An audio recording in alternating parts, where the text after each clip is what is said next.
Bunica mea care m-a crescut nu m-a învățat multe rețete. Ea credea că ar trebui să studiez, nu să stau în bucătărie. Dar zicea că fiecare femeie trebuie să știe să facă sarmale, așa că de Crăciun mă lăsa să fac sarmale cu ea. Și astăzi le fac tot așa cum le știu de la ea, cu doar puține adăugiri de la mine. Să vedem ce ne trebuie.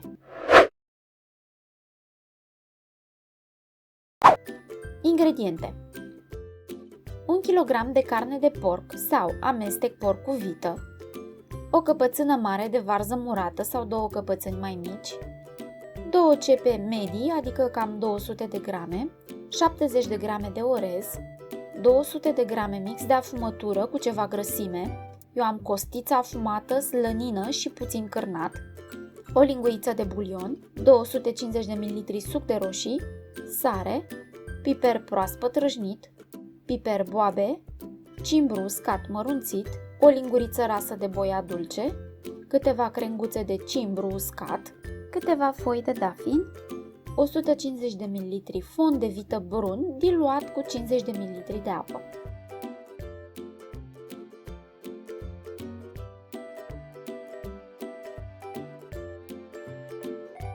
Să vorbim un pic despre carne. Folosesc un amestec de pulpă de porc și vită, dar bineînțeles că se poate folosi doar porc. Caut cam 20% grăsime, adică nici prea, nici foarte, asta pentru că mai adaug eu puțină grăsime mai târziu, o să vedeți. Sunt nemulțumită totuși de carnea de vită, este prea macră, dar n-am avut timp să cutreier magazinele pentru bucata perfectă. Voi, în schimb, să luați ceva puțin mai gras. Tocați carnea. Ori acasă, ori cereți să vi-o toace la măcelărie. Dar care este avantajul față de carnea deja tocată din magazine? Ei bine, de multe ori acolo se bagă resturi mici de carne, ceea ce nu ar fi o problemă, doar că ele vin la pachet cu mai multe pielițe, zgârciuri și tendoane, care sunt greu de digerat. În plus, uneori se bagă și apă în carnea tocată ca să tragă la cântar. Dar asta nu se întâmplă peste tot. Se poate găsi și carne deja tocată și să fie de calitate. Dăm deoparte. Pregătim celelalte ingrediente. Mai întâi ne ocupăm de varză. Eu am ținut-o câteva ore în apă rece ca să se desăreze. Acum o tai în fâșii potrivite pentru împachetat sarmalele. Am grijă să îndepărtez de pe foile de varză nervurile și părțile mai tari.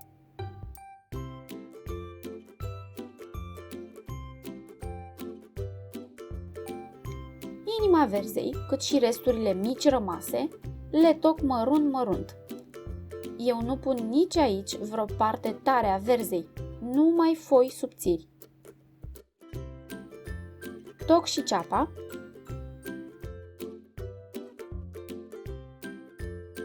Acum, pun o tigaie pe foc și în ea voi pune afumătură. Scopul meu este ca afumătura să-și lase grăsimea, așa că nu aștept ca tigaia să se încingă. Când vrem să topim grăsimea din ceva, este mai bine să începem cu tigaia mai rece și să ținem focul mic. Toată lumea știe că afumătura dă gust sarmalelor, dar folosind mai multe tipuri de afumătură și rumenindu-le ușor în tigaie, veți adăuga și mai mult gust. Acum le scot și le dau deoparte.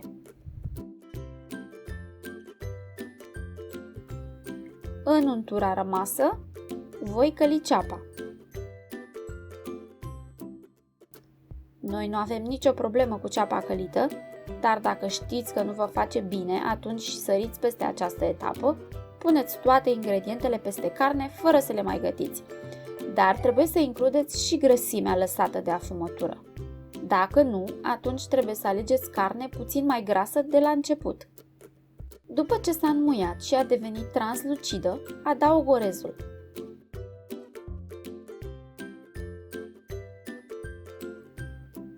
Mai călesc un minut, apoi adaug bulionul.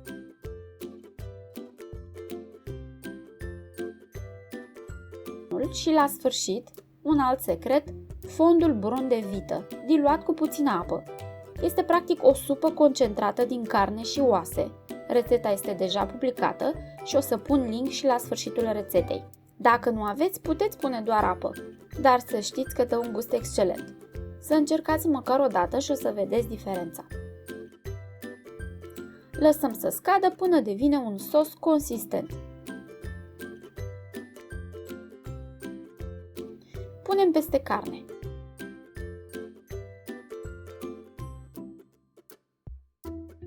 Mai adaug o linguriță de cimbru uscat, o linguriță de boia dulce, piper proaspăt râjnit, fără zgârcenie și sare. Eu folosesc cam 10 grame. Amestecăm bine. Am aflat recent că în unele zone se pun în sarmale mărar, morcovi sau chiar ouă și am fost foarte surprinsă pentru că personal nu cunosc pe nimeni să facă așa. Chiar aș vrea să-mi spuneți, dragi gospodine, cum se fac sarmalele la voi în zonă. Aștept comentarii. Acum, nu știu dacă vi s-a întâmplat ca sarmalele să iasă înăuntru tari. Leacul la această problemă este apă. Puneți apă până când compoziția devine foarte moale. Eu am adăugat aici 150 de ml, dar poate fi mai mult sau mai puțin la voi. Dacă ați pune în loc mai multă zeamă de carne, spre exemplu, n-ați greșit deloc. Ca să facem sarmalele propriu-zise, luăm câte o fâșie de varză. Punem o lingură de carne în ea. Rulăm.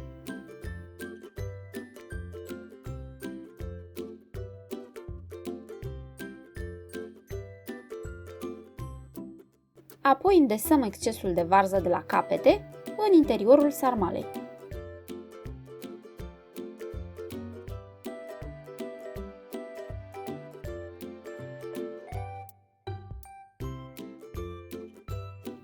Dacă cumva aveți o gaură în fâșia de varză, pur și simplu peticiți cu o bucățică mai mică și ați rezolvat problema.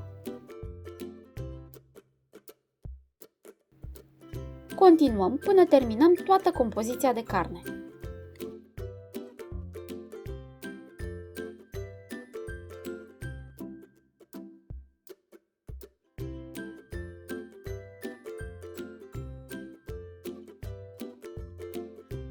După ce am împachetat sarmalele, e timpul să le punem la fiert. Acesta este vasul meu de lut pe care îl folosesc de mai bine de 10 ani pentru sarmale. Evident, eu voi găti sarmalele la cuptor, dar dacă vreți să le fierbeți pe aragaz, folosiți un vas de inox. Pun pe fundul vasului un strat subțire de varză tocată mărunt, o crenguță de cimbru uscat,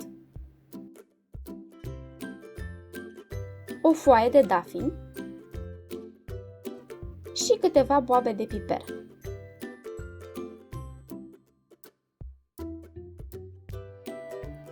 Apoi aranjez un strat de sarmale.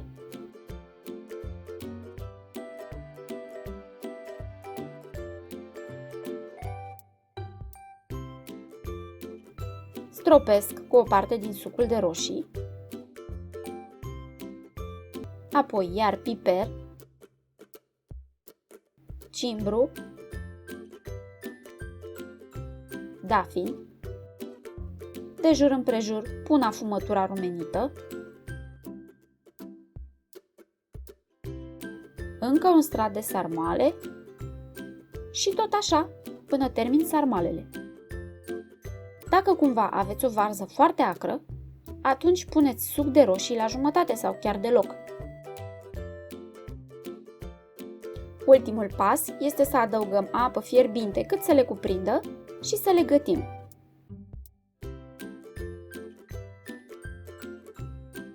Aveți două variante. Minim 4 ore la 170 de grade, timp în care se verifică și se completează nivelul apei de 2 ori. Dacă cumva faceți cantitate mai mare, atunci trebuie să le țineți mai mult la cuptor. Sau puteți să le țineți aproximativ o oră și jumătate pe aragaz cu focul mic. Așa arată când sunt gata. Eu am copt ultima jumătate de oră fără capac pentru că îmi place să scadă sucurile. Cui îi plac sarmalele cu multă zeamă, evident nu va face asta. Hai să vedem cum arată o sarma după 4 ore de fiert. Oare se face praf în furculiță?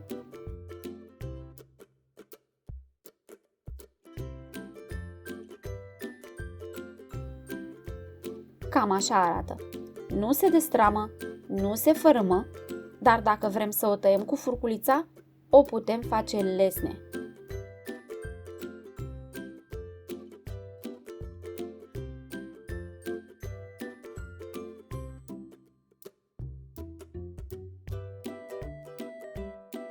Dragi gospodine, aceasta a fost rețeta de sarmale a bunicii mele. O rețetă pe care și ea o știa probabil de la mama și bunica ei și pe care mi-a transmis-o și mie. Sărbători minunate să aveți, dragilor! Numai bine!